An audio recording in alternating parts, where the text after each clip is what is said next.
우리가 낙심하지 아니하노니 우리가 낙심하지 아니하노니라는 말씀을 가지고 함께 은혜 나누기를 원합니다. 이제 코로나가 만 2년을 채웠습니다. 코로나로 인해서 혼돈과 공허 그리고 흑암 속에서 온 처지가 머물고 있는 그런 가운데서 우리는 또다시 새해를 맞이하게 되었습니다. 생각해보건대 우리 모두의 고백이길 간절히 바랍니다. 그럼에도 변함없이 우리에게 사랑을 베풀어 주시고 사랑으로 품으시고 그 어두운 가운데서 우리에게 빛으로 인도하신 그 하나님의 은혜가 아니었으면 우리는 보다 더 큰 절망 가운데 놓일 수도 있지 않았을까 생각을 합니다. 오늘 예배 전에도 함께 교제의 말씀을 나누면서도 전하였지만 정말 믿음이라는 것이 무엇일까? 다 쓰러지고 넘어지는 상황 속에서 우리는 믿음이 있기 때문에 포기하지 않고 살아내는 것입니다. 그것이 하나님이 주신 은혜요 믿음의 힘이라는 것이죠. 새해를 맞이할 때면 사람들이 즐겨 사용하는 단어가 있습니다. 사용 표현하는 어휘가 있습니다. 가슴 벅찬 새해라고 이야기할 때가 많습니다. 그런데 사실 목회자인 저만 그런지는 모르겠지만 교회를 바라보는 마음이 그리고 여러분들의 삶을 살아가는 삶의 자리를 바라보았을 때 그렇게 녹록지가 않습니다.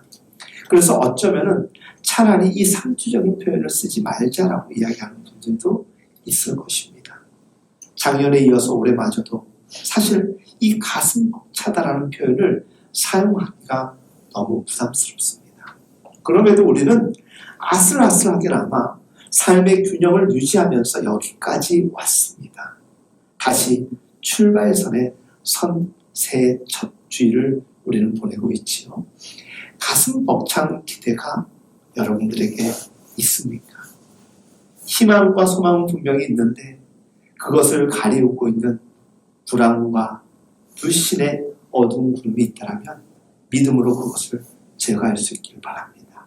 그리고 혹여나 그 의심의 구름이 우리의 먼 시간을 내다볼 수 없게 할지라도 믿음의 눈을 들어서 하나님의 인도하심을 신뢰하시기 바랍니다.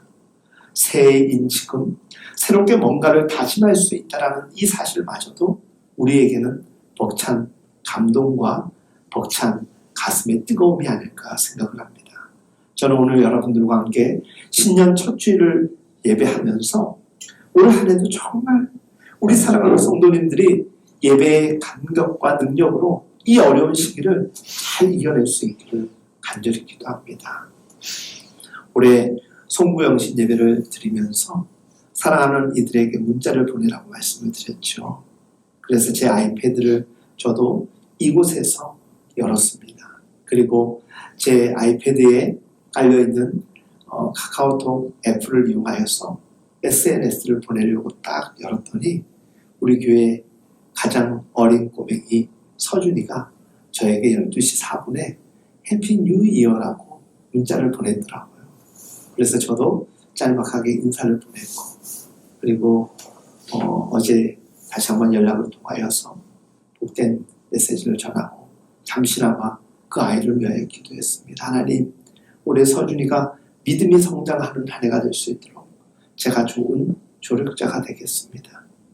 지난주에 서준이가 낮에 갑자기 전화가 왔어요. 목사님, 오늘 코로나 검사 받으러 가야 되는데 엄마, 아빠 출근하셨는데 어떻게 해야 될까요? 질문일지언정 그것은 저에게 같이 가자라는 이야기였습니다. 그래 어떻게 할까? 몇 시에 만날까? 그리고 보건지소에 가서 검사를 받고 왔습니다. 돌아와서 그 아이를 또 이틀 동안 자가격리가 계속 이어져야 되니까 결과가 나올 때까지 너 집에 가만히 있으렴 하고 제가 집으로 왔습니다. 집에서 잠시 생각을 하는데 하나님, 이 아이가 당연히 음성 나오겠지요. 그럴 줄 믿고 기대합니다. 누구나 다 그런 생각을 합니다. 근데 제 마음속에 쑥 밀려오는 부담감이 하나가 있었어요. 그것은 무엇이었냐? 올 한 해 우리 사랑하는 서희와 지아 그리고 우리 서희도 그렇고 이 이 아이들을 위하여 내가 좋은 목사로서 신앙적 지도를 제대로 못했구나. 다소 부담이 될 수 있고 여전히 믿기 어려워지는 저들의 상황이긴 하지만 더 기도하며 저들을 하나님의 사람, 하나님의 자녀로 양육할 수 있도록 노력해야 되겠다는 생각을 하면서 더불어 연말 연시 여러분들을 위하여 기도할 때 제가 가장 시급하게 기도했던 제목 중에 하나는 예배를 통한 하나님의 거룩함을 회복하고 그 하나님의 인도하심이 그 살아계심이 정말 삶 속에서 체험되기를 바라는 마음이었습니다. 그래서 오늘 신년 주일 예배 여러분들에게 전할 메시지를 어떠한 것을 전할까 고민하던 중에 고린도후서에 나와 있는 이 말씀, 우리가 낙심하지 아니하노니. 사실 시대적 상황을 보면 낙심할 만한 이유가 너무 많아요. 소망을 가능케 하는 요소들을 뽑기보다는 안 될 이유들을 이야기하는 것이 차라리 쉽게 찾아질 정도로 정말 어려운 때를 우리는 보내고 있습니다. 1996년에 노벨 평화상 문학상을 수상했던 폴란드의 시인 비스와바는 이렇게 19에 그의 마음을 담은 서정시를 고백합니다. 한번 읽어드리겠습니다. 두 번은 없다. 지금도 그렇고 앞으로도 그럴 것이다. 그러므로 우리는 아무런 연습 없이 태어나서 아무런 훈련 없이 죽는다. 그리스 철학자 헤라클레이토스는 이런 이야기를 했습니다. 똑같은 강물에 두 번 발을 담글 수가 없다. 왜 그런 줄 아십니까? 지금 담근 그 강물은 이미 흘러 지나갔기 때문입니다. 시간은 지금 내게 유일한 접촉의 공간입니다. 지금 아니면 다른 시간에 다른 에너지를 통하여서 우리는 집중해야만 그 시간 이상의 무언가를 성취할 수 있는 것이죠. 세상에 갓 태어난 아기의 눈에 세상 모든 것은 신비로운 그 자체일 것입니다. 모든 것이 새로움이고 선물일 것입니다. 아이들은 그렇습니다. 자기 것처럼 행사할 때가 얼마나 많습니까? 비록 어려운 시기를 우리가 지금 보내고 있지만 잘 생각해 보십시오. 지금 여러분들에게 허락된 이 시간과 이 때는 그 어느 때보다도 귀한 하나님의 선물인 것을 믿으시기를 바랍니다. 직장 생활을 하는 분도 있고 사업장을 하는 분도 있고 우리 모두는 각자 저마다의 상황에 다 처해 있습니다. 작년에 어제의 그 이유가 오늘의 우리를 발목 잡을 수는 없습니다. 오늘은 오늘로 족한 은혜가 우리에게 허락되기 때문입니다. 그래서 비스와와는 계속된 식구를 통하여서 우리에게 이렇게 전달하는 듯합니다. 반복되는 하루는 단 한 번도 없다. 두 번의 똑같은 밤도 없다. 두 번의 한결같은 입맞춤도 없고 두 번의 동일한 눈빛도 없다. 어제 새해 첫날이었습니다. 우리 교우들 2시까지 교제하고 이렇게 가셨잖아요. 그리고 어제 낮에 또 깨어서 새해 첫날 어떻게 보내셨습니까? 저는 어제 계획된 일정이 하나 있었기도 하고 또 전혀 생각지 못했던 또 일정이 생겼었습니다. 그래서 하루를 아주 분주하게 보냈었습니다. 그런데 그 어느 때보다 저에게는 감동이 있었고 따스한 하나님의 인도하심을 경험할 수가 있었습니다. 그래서 올 한 해를 시작하는 첫날 굉장히 하나님께 감사하며 어제 밤에 하루를 담는 기도를 하나님께 올려드릴 수 있었습니다. 저에게는 어제는 돌아오지 않는 2022년 1월 1일 첫날이었습니다. 우리에게 다시 2022년 1월 1일은 돌아오지 않습니다. 이제 우리는 1월 2일을 맞이한 것입니다. 오늘도 이제 지나가면 끝입니다. 두 번 다시 돌아오지 않는 오늘 원 없이 살 수 있는 여러분들의 의지가 날마다 있기를 축복합니다. 저는 믿음이라는 이 능력이 무엇일까 생각했을 때 하나님께서 우리의 선택과 우리의 바람 그 이상으로 하나님께서 스스로 일하시는 하나님이시기에 그분의 역사가 우리에게 주장되시기도 하겠지만 우리가 어떻게 어떠한 마음을 가지고 살아가는 것 또한 매우 중요한 것이라고 생각합니다. 그런 가운데 하나님은 우리에게 요청하십니다. 일하시는 그 하나님을 절대적으로 신뢰하고 의지하고 있는가를 우리에게 묻고 있습니다. 여러분, 새해 첫 주일을 맞이한 오늘 여러분들에게 하나님의 말씀, 하나님의 음성이라 여기시고 한번 들어보십시오. 여러분들은 하나님을 의지하고 계십니까? 하나님을 신뢰하는 가운데 올 한 해가 정말 기대되십니까? 여러분, 세상이라는 이 넓은 학교에서 아무리 바보 같은 사람이라 할지라도 창조주 하나님께서 그냥 내버려 두는 사람 아무도 없습니다. 믿는 우리도 그렇지만 믿지 않는 사람들도 하나님의 창조물입니다. 그들 또한 하나님을 인정하며 하나님의 더 깊은 사랑과 인도하심을 받을 수 있겠지만 우리는 하나님을 신뢰하고 믿는 존재 아닙니까? 그렇기 때문에 우리는 하나님을 믿는 그 믿음 하나로 충분히 넉넉한 일생의 충만과 부여를 누릴 자격을 이미 제공받은 존재입니다. 사랑하는 여러분, 너무 쓸데없는 불안으로 인하여서 우리의 생애 시간을 허비하지 마십시오. 불안 떨 그 시간에 더 열정을 불태우십시오. 늘 새로움으로 찾아오는 시간과 상황을 맞을 때마다 미소 지으십시오. 그리고 사람들과 어깨동무를 하십시오. 그리고 우리 함께 일치점을 이루기 위하여서 서로 다른 생각을 인정하며 배려하는 가운데 아름다운 공동체, 그것이 가정일 수도 있고 교회일 수도 있고 우리의 직장, 사업장이 될 수도 있는 것 아니겠습니까? 비록 우리가 두 개의 투명한 물방울처럼 서로 다를지라 할지라도 서로 생각이 다르다 할지라도 서로 그만한 이유가 있는 생각들이라 여기고 서로 합력하고 존중하다 보면 우리가 생각하기보다 더 큰 세상에 우리는 살아가게 될 것이 분명합니다. 주 안에서 살아가는 여러분, 이런 말이 있습니다. 때로는 마음이 어두우면요 얼굴이 안 펴지는 때가 참 많습니다. 그런데 들어보셨습니까? 얼굴이 웃으면 마음이 웃게 된다. 제가 이 구절을 처음에 접하였을 때 아니 마음이 평안하고 마음에서 기쁨, 웃음에 대한 이유가 부여돼야지 얼굴이 웃게 되는 것이 억지로 웃는 것이 말이 되냐. 그런데 그런 게 있잖아요, 여러분들. 우리가 내장 지방이 많을 때 이것을요 좀처럼 운동으로 해소하기는 어렵다고 해요. 그렇다고 해가지고 잘 준비된 식단을 통해서만 먹는다고 될 일은 또 아니에요.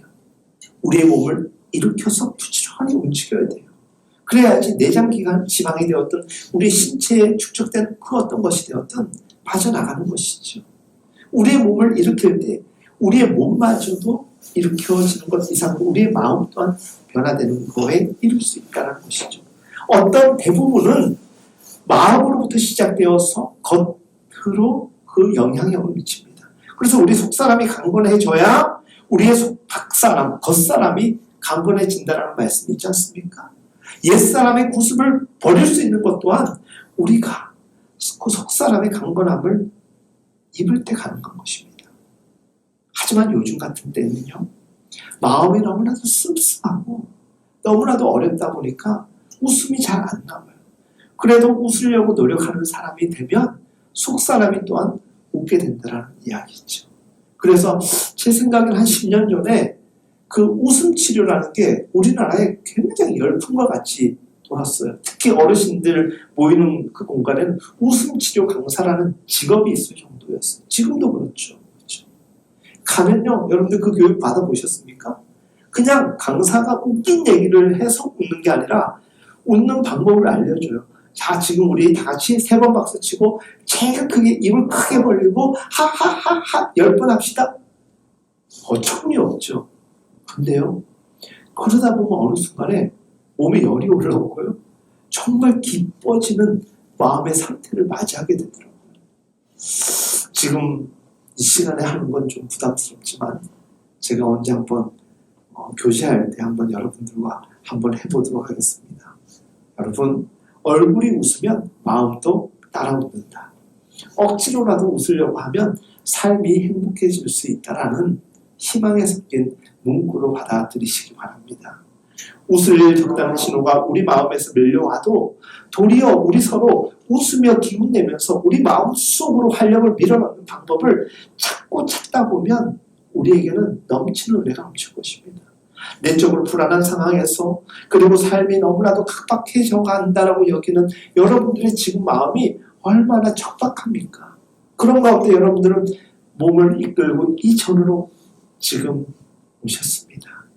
그런 가운데 우리의 몸을 통하여서 들려오는 소리가 우리의 내면을 울릴 것이고 그것이 하나님의 말씀으로 받아들여질 때 새해를 첫 시작하는 지금 하나님은 분명히 우리에게 능력 가운데 역사하심을 우리는 확신케 될 것입니다. 하나님께서 우리를 교회의 지체로서 부르신 이유가 무엇일까?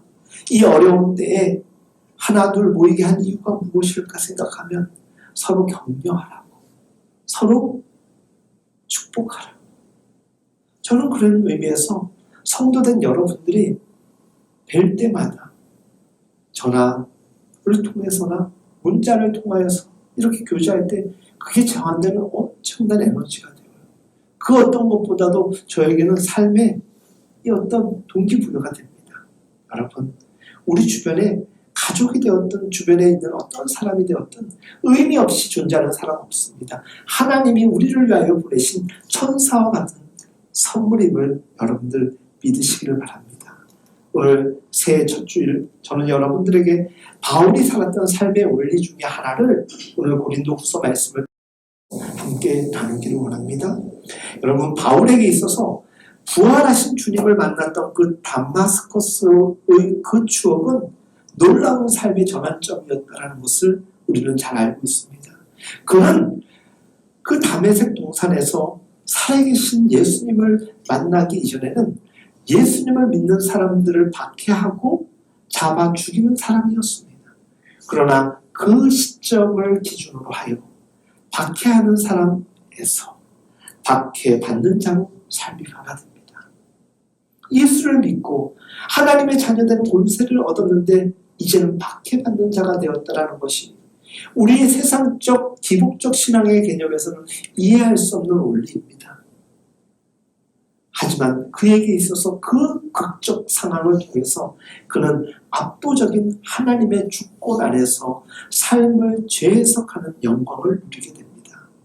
종교 체험을 영어로 찾으면 브레이크스루라고 합니다. 이것을 번역하면 돌파라는 뜻이에요. 아주 큰 삶의 장벽을 돌파해서 우리가 생각하지 못했던 세상의 삶을 살아간다. 그래서 믿음이라는 것은 다른 세상을 살아가는 것입니다. 모두가 두발 딛고 있는 세상은 동일한 이 땅이지만 우리는 다른 생각을 가지고 다른 믿음의 실존 주님이 아닌 한 분 하나님을 회복한 마음으로 동일한 이 땅을 다른 마음으로 살아간다. 그래서 믿음의 사람과 믿음의 사람이 아닌 사람은 다른 것입니다. 익숙하고 평온했던 삶이 균열이 날 수도 있습니다. 어쩌면은 이 시간 하나님께 예배드리지 아니하고 가정에서 쉼을 얻고 다른 유익을 취한다면 우리의 육신은 더 평안할 수 있습니다. 하지만 우리는 그리스도인, 하나님을 믿는 사람들입니다. 하나님을 믿는 사람들은 주기적으로 때때로 주시는 하나님의 말씀 안에서 능력과 삶의 이유를 자꾸 부여받는 것입니다.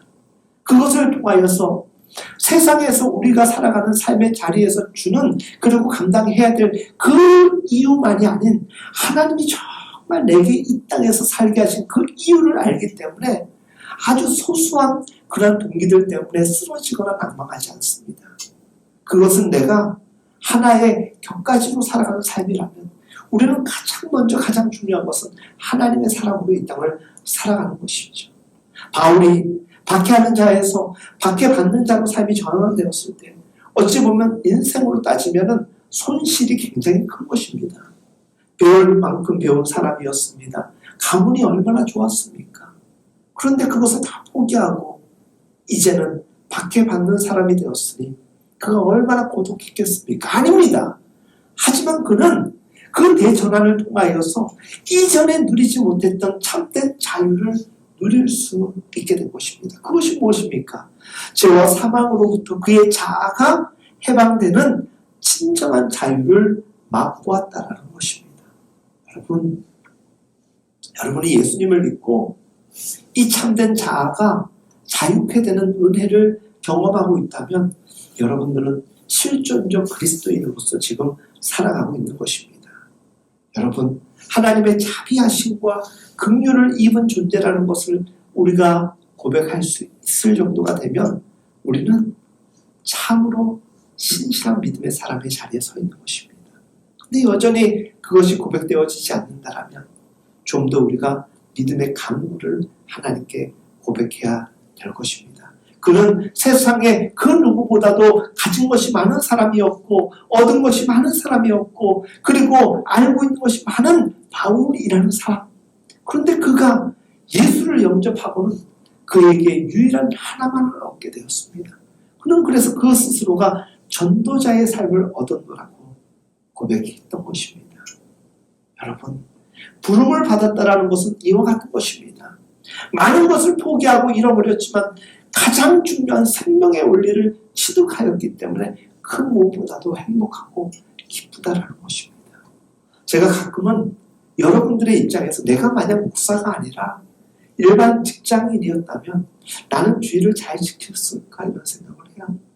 제가 여기 개척하기 전에 서울에서 사임을 하고 개척 첫 예배를 드리기 전 거의 8달을 일반 신자의 마음으로 교회를 다니지 않았습니까? 그때 서울에 있는 교회도 가고 지방에 요 근처에 있는 교회들도 가고 일주일에 모든 교회를 또 몇 군데 방문하고 싶을 때는 이곳저곳 방문도 했어요. 주일날 뭐 3개 교회까지 제가 가서 이런 교회는 어떻게 예배를 드릴까 탐방했던 날들도 있어요. 열심히 개척을 준비했죠. 주일날 잘 보냈죠. 여러분들처럼 신자의 삶을 잘 살았죠. 그런데 저도 어느 날 아침에 분명히 집에서 7시나 8시에 출발을 해야 그 교회에 10시나 11시 예배를 드릴 수 있는데 어느 날은 너무 피곤해가지고 일어나기 싫은 거예요. 저 아내에게 얘기해요. 여보, 그냥 오늘은 우리 그 큰 교회는 온라인 예배가 있다는데 그냥 온라인 예배 드리고 오후에 가까운 여기 주변에 있는 교회 한번 가보자. 그래서 계획을 바꿔가지고 그런 적도 있었어요. 목사니까 차마 교회를 빠질 수는 없겠더라고요. 그래서 주의를 범하진 않았어요. 근데 계획된 일정대로 다 행하지는 못했습니다. 여러분들이 주일날 예배당에 나와서 예배 드린다는 것이 결코 만만치 않다는 걸 저는 잘 알고 있습니다. 하지만 우리가 하나님의 부르심을 받은 존재요 택함 받은 사람이라는 확신이 있다면 좀 더 우리는 성실하게 믿음 생활을 할 수 있는 것입니다. 하지만 그것이 우리에게 부족할 때 말씀도 왜곡되게 생각할 것이고 자유분방하게 신앙생활을 하게 될 것입니다. 그러나 우리가 분명히 하나님의 영광을 아는 지식의 지혜의 그 깨달음이 우리에게 당도되었다면 결코 하나님 앞에 주저함 없이 무릎 꿇을 것입니다. 주저함 없이 예배를 드릴 것입니다. 절대 맹목적으로 내 필요에 따라서 예배 드리고 신앙생활을 하는 것이 아니라 온 마음을 다하여 하나님께 예배 드릴 수가 있게 되는 것입니다. 그리스도인은 그리스도와의 접촉이 매일마다 이루어져야 됩니다. 교회를 매일마다 오지 못하더라도 하나님 말씀을 가까이 하며 들으면서 그리고 찬양을 하면서 기도를 하면서 하나님과 늘 영적으로 접촉해야만 우리 그리스도인의 생명은 유지가 될 수 있는 것입니다. 바울이 왜 그토록 기도했는지 아십니까? 예수 그리스도가 하나님이시지만 몸을 입고 이 땅에 오신 절대자이면서도 늘 왜 기도를 했겠습니까? 기도가 호흡이었고 기도가 하나님의 도움을 확신케 하는 은혜의 자리였기 때문이었습니다. 바울 또한 시련과 박해가 얼마나 많았는지 모릅니다. 하지만 그 삶의 자리에서 절망하지 않기 위하여서 부단히 기도하며 기쁨을 빼앗기지 않기 위하여서 하나님과의 독대의 시간을 얼마나 많이 가졌는지 모릅니다. 여러분, 세상에서 때로는 우리가 부동산이 되었든 주식이 되었든 투자를 할 때가 있지 않습니까? 우리의 믿음을 위하여 우리가 얼마나 투자하고 있습니까? 여러분들의 시간을 하나님을 위하여 얼마큼 베팅하고 있습니까? 사도 바울은 우리도 힘들지만 우리보다 훨씬 더 힘들었던 삶을 살았나 봅니다. 그는 오죽하면 성경에 이렇게 기록하고 있습니다. 나는 날마다 예수의 죽음을 몸으로 경험한다.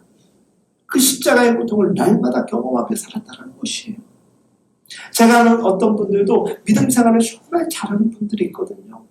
너무 삶이 힘들다는 거예요. 그래서 하나님 저 그냥 좀 빨리 좀 데려가 주세요. 내가 그리스도인이다 보니까 자살할 수는 없고 하나님 빨리 좀 이 땅에서의 삶이 마감되고 주님의 나라에서 안식을 취하고 싶습니다라고 이야기하는 사람이 있습니다. 로마서 8장 우리를 그리스도의 사랑에서 끊을 것은 아무것도 없다. 그렇지만 힘들고 어려운 이 땅에서 그럼에도 불구하고 자살하지 않고 끝끝내 살아갈 수 있는 이유가 무엇입니까? 하나님께서 우리와 맺은 그 사랑 때문이죠. 그 사랑은 세상에 끊을 수가 없는 거예요. 그 사랑을 알면 그리스도인은 자살할 수도 없는 거예요. 어떻게든지 살아내는 거예요. 저는요, 다 할 수는 없지만 여기 계신 성도님들이 얼마나 삶의 자리에서 고단한 삶을 살아가시고 힘겹게 최선을 다하는지 너무나도 잘 알고 싶은 마음이 있습니다. 알고도 있기도 하고.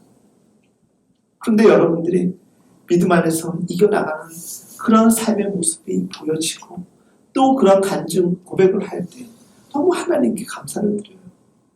우리 교회가 크기가 크지 않고 작지만 단 한 명의 성도라도 단 몇 채 성도라도 하나님과 동행하는 삶의 증거들이 가득하다면 저는요 그 어떤 교회 목회자보다도 행복한 사람임을 자인하고 싶습니다. 정말 그렇습니다.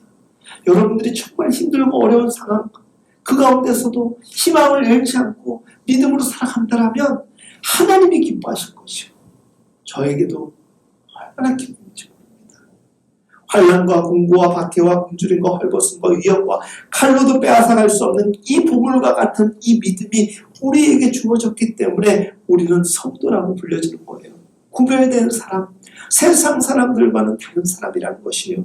로마서 8장 37절 그러나 우리는 이 모든 일에서 우리를 사랑하여 주신 그분의 힘입어서 그러니까 믿음으로 살아가는 사람들은 하나님의 힘입어서 이기고도 남는다라고 로마서 8장 37절을 기록하고 있는 것입니다. 지금 우리에게 필요한 것이 무엇입니까? 이 당당함 아닙니까?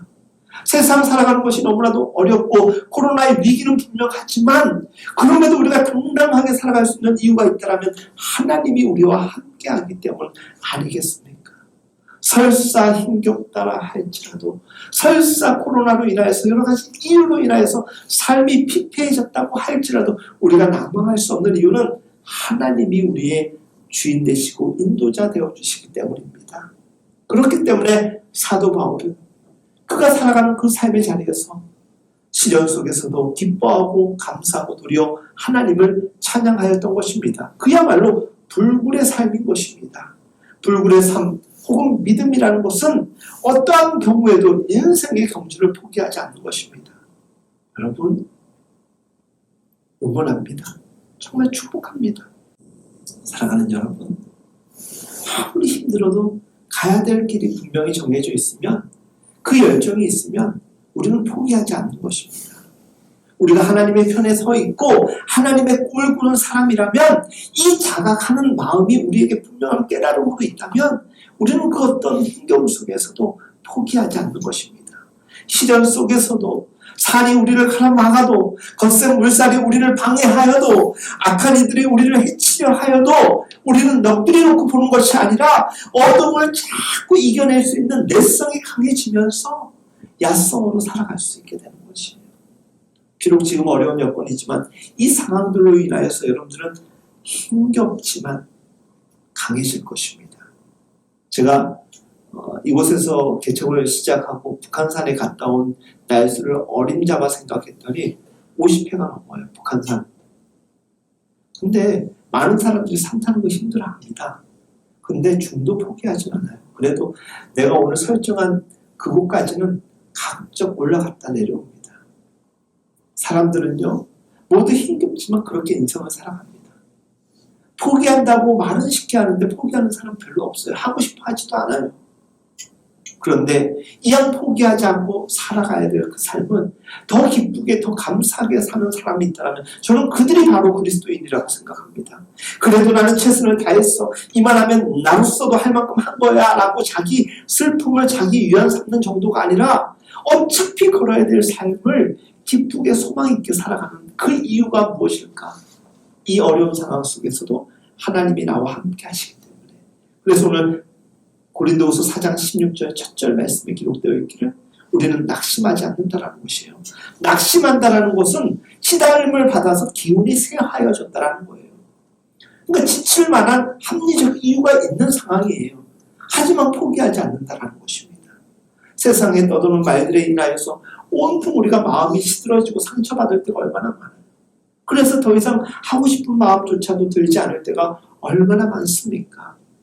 때로는 자기의 무능함을 탓하기도 하고 때로는 상대방에 대한 원망이 가득할 때도 있습니다. 그냥 다 그만두고 싶은 거예요. 하지만 그럼에도 그 가운데서 우리에게 목적한 바 이끌어 가시는 주님의 손길을 우리가 확신한다면 우리는 그 자리에서 벌떡 일어나서 살아갈 수 있게 되는 것입니다.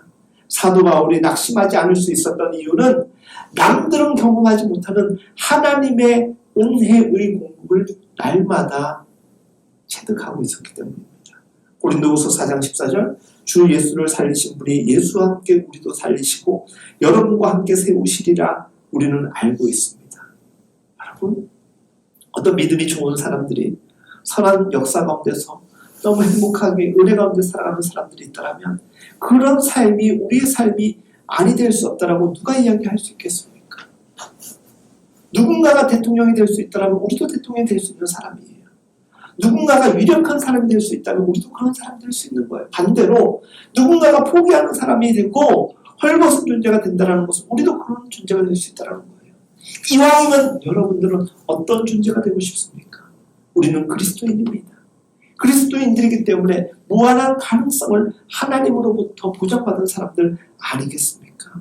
시편 104편 30절 주님께서 주님의 영을 불어넣으시면 우리는 새로이 창조됩니다. 주님께서는 땅을 새롭게 하시기 때문입니다. 비록 우리가 힘겨워 보인다 할지라도 뭔가 지쳐 보인다 할지라도 우리의 삶을 날마다 크리에이트 창조하시는 하나님이 오늘 필요한 만큼 새 힘과 새 능력으로 함께 하신다는 것입니다. 고린도후서 4장 16절 우리의 겉사람은 낡아가나 우리의 속사람은 날로 새로워집니다. 여러분들 올 한해 한 살 더해졌습니다. 어떻습니까? 한 살 더해지시니까 기분이 어떻습니까? 좋습니까? 안 좋습니까? 저도 안 좋습니다. 언젠가는 나이를 좀 빨리 좀 들어서 좀 목회하는 사람이니까 좀 이렇게 사람들이 봤을 때 좀 이렇게 존경할 만한 나이가 되었으면 좋겠다 생각했는데 나이가 존경을 받는 게 아니더라고요. 근데 요즘은 그래도 조금이라도 젊으면 더 힘이 있고 더 열정을 다하여 살아갈 수 있을 것인데 이런 생각을 합니다. 하지만 우리의 겉사람은 낡아가나 우리 속사람은 어떻게 된다? 새로워진다라고 말씀을 전하고 있는 것입니다. 사랑하는 여러분, 세월이 지난다 하여서 우리의 영혼까지 늙지는 않았으면 좋겠습니다. 속사람이 날마다 새로워진다는 것은 어떤 모습입니까? 철이 든다는 것이에요. 저는 여러분들이 1년, 2년 신앙생활을 더해갈수록 신앙에 철이 들었으면 좋겠습니다. 아니 저 사람은 교회 생활을 한 지 얼마 됐는데 아직도 신앙에 철이 없어 이라고 하면 결코 좋은 소리 아니거든요. 나이가 들수록 냉소적이고 거칠고 이기적이었던 옛 모습과는 결별하고 따뜻하고 친절하고 겸손한 사람이 되어야 되는 것입니다. 영혼을 귀하게 여기고 존중할 수 있는 사람이 되어야 되는 것입니다. 여전히 나이가 들고 세월이 지났음에도 불구하고 좀처럼 삶의 단맛이 풍기지 않는 사람들, 정 떨어지는 사람이라고 사람들은 치부합니다. 날이 갈수록 고집이 더 세지고 날이 갈수록 자기 중심적이어지고 날이 갈수록 사소한 일에 화를 많이 낸다면 그는 복된 사람이 아닌 것입니다. 제가 올해 뽑은 저에게 주시는 하나님의 말씀이 듣기를 속히하고 말하기를 더디하고 노하기를 더디하라 이 말씀이더라고요. 목회자인 저에게 그리고 지금을 살아가는 저에게 너무나도 필요한 말씀이구나. 많은 하나님의 사랑과 은혜로서 그 말씀을 받게 되었습니다. 사랑하는 여러분, 사람들이 많이 겉사람을 꾸미는데 혈안이 되어 있습니다. 우리는 어떻습니까?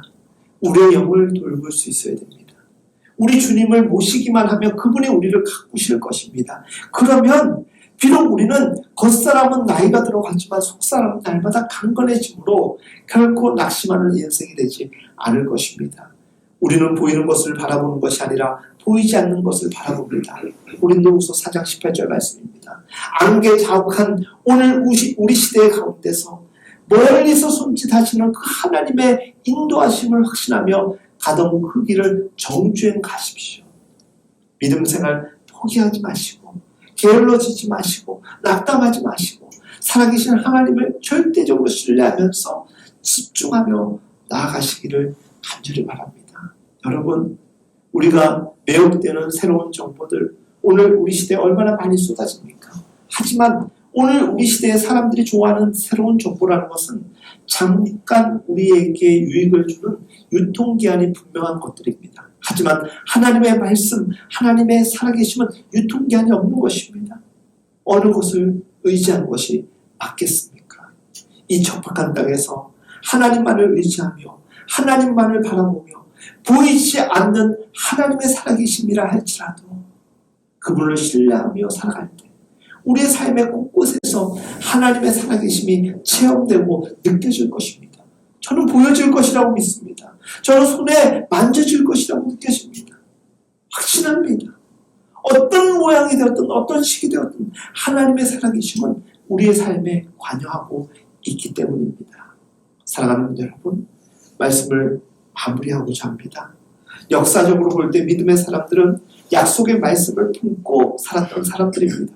당장은 힘겹고 어려운 삶의 자리였지만 그 말씀이 우리에게 소망과 희망을 줄 때 그날이 속히 우리에게 올 것이라 여기고 오늘을 딛고 내일을 향하여서 전진했던 사람들이었습니다. 그런 의미에서 우리는 하나님의 눈을 우리의 눈에 담고 세상을 바라볼 수 있는 믿음의 사람이 되어야 되는 것입니다. 나오미 람이라는 유대교 랍비는 이렇게 예언자에 대하여서 이야기했습니다. 예언자는 세상의 변화 가능성을 볼 수 있지만 그것을 그냥 내버려 둘 수만은 없는 사람이다. 그 꿈을 위해서 위험을 감내하며 용감하게 맞설 준비를 하고 꿈으로 인해 입은 고통과 상처마저도 달갑게 감수하는 사람이다. 여러분, 저는 여러분들이 예언자의 삶을 살아내기를 바랍니다. 하나님이 분명히 이룰 것이라고 약속하신 그 말씀을 믿고 오늘을 살아내시기를 바랍니다. 2022년 율표 정직한 신앙 포기하지 않는 열정입니다. 불확실성이 점점 커져가는 이 시대 가운데 믿음의 눈으로 어둠을 밝게 헤쳐나가는 우리들이 될 수 있기를 바랍니다. 정직한 믿음이라는 것은 우리와 교회의 건강함을 위한 표입니다. 포기하지 않는 열정은 이 어려운 시기를 하나님을 향한 믿음으로 살아가는 능력이죠. 그런 의미에서 하나님이 주신 이 믿음을 가지고 있는 우리들이라면 결코 우리는 낙심하지 않게 될 것입니다. 결코 낙심하지 아니할 주 안에서 살아가는 여러분들의 삶이 되기를 오늘도 예수님의 이름으로 축복하며 응원합니다. 사랑하는 여러분들 정말 믿으십시오. 하나님이 함께 하시기에 결코 우리는 낙심할 이유가 그 어떤 경우에도 없다. 이 믿음 가지고 올 한 해 승리하시길 예수님의 이름으로 축복합니다. 우리 함께 기도합니다.